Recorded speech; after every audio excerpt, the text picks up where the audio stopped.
Mababasa yan ng aking mga anak at apo na ang isang Muslim senator ay sinisigaw-sigawan dito sa plenaryo. So ang suggestion ko, isampa na yung ethics case at doon na po sa ethics committee natin pag-usapan ito dahil marami pang ibang mga mas importanteng bagay sa aking paniwala ang dapat nating talakayin. Ulo at sa ating pinunong mayorya. Mga mahal kong kasama, mga kagalang-galang kong kasama at mga karespeto kong mga kasama, meron po akong naiwang usapin kahapon sa ating sesyon. Tungkol po ito sa asal o decorum ng isa sa ating kasamahan. Kaya naman muli po akong humingi ng pagkakataon na makapagsalita ukol dito upang ipaalala at bigyang diin ang ating mga alituntunin dito sa Senado.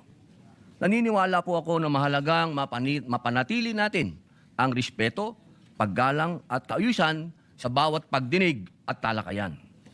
Ayon po sa ating rules, ang sabi po dyan, Section 93, Rule number 34, Unparliamentary Acts and Language. Ang sabi po dyan, acts and language which offend a senator or any public institution shall be deemed unparliamentary. Sa wikang Pilipino, ang mga kilos at pananalitang nakakasama ng loob sa isang senador o alinmang pampublikong institusyon ay itinuturing na hindi naaayon sa kagandahang asal ng parlamentaryo.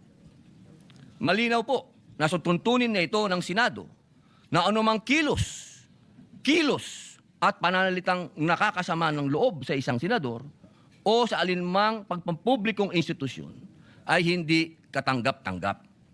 Bilang sanggunian, ipapakita ko po sa inyo ang isang video ni Senador Kiko Pangilinan kung saan makikita ang isang mainit na palitan sa pagitan niya at ng isa pang nating senador at ngayon ay Senate President bilang halimbawa ng kontekstong aking tinutukoy. Anak, okay lang magbully kasi mas bully sila. Ako, hindi ko sasabihin yon. Ako, sasabihin ko, At hindi yun ang sinasabi. hindi, yun ang sinasabi mo, Mr. President, and I'm No, not yet Mr. finished. President, of Kasi course you said, not. tama We si beg to Tariela. disagree, Mr. Mr. President, I'm not yet finished, no? Well, we beg to So, disagree. Mr. President, this is the question. The resolution, Ayun po, na ilang beses pong gustong magsalita ni Senator Kiko Pangilinan na hindi dumaan sa tamang procedure na hindi binanggit ang Mr. President. Pumapasok po siya sa usapan, ngunit naging magalang ang Senator Alan Peter Cayetano sa mabuting pananalita. Sinabi po niyang, I'm not finished. Kahapon po, nakita po natin ang pangbubulyaw ng ating kasama. Ang sabi po nila, tayo daw po ay balat sibuyas. Hindi po yan pagiging balat sibuyas.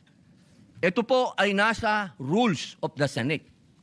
At ang sabi din po ng ating dating Senate President, na ito daw po ay nangyayari talaga, nagsisigawan.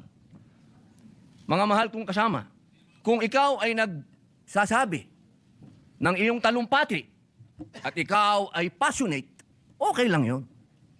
Pero para sigawan mo ang kasama mo, nasaan ang rules of the Senate?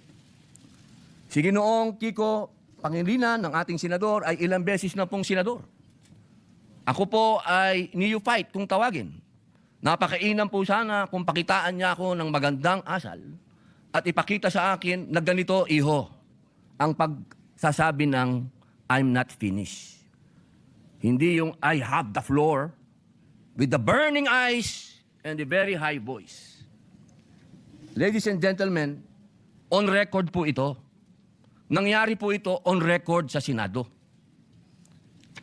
Humihingi po siya ng pag-abot ng kamay sa akin, hindi na on record. Paano ko po tatanggapin ang kamay niya?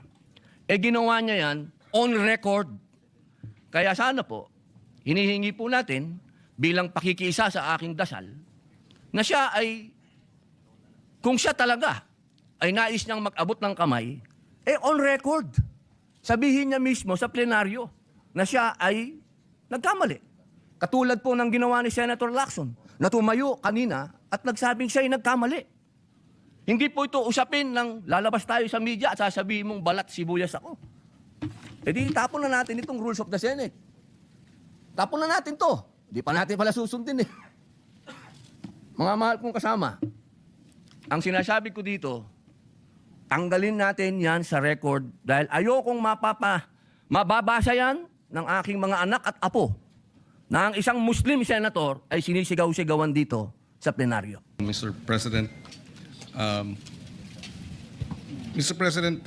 ang suggestion ko ay dahil napanood ko kagabi sa balita na nais pong magsampa ng ethics case laban sa atin na si Senator Robin Padilla.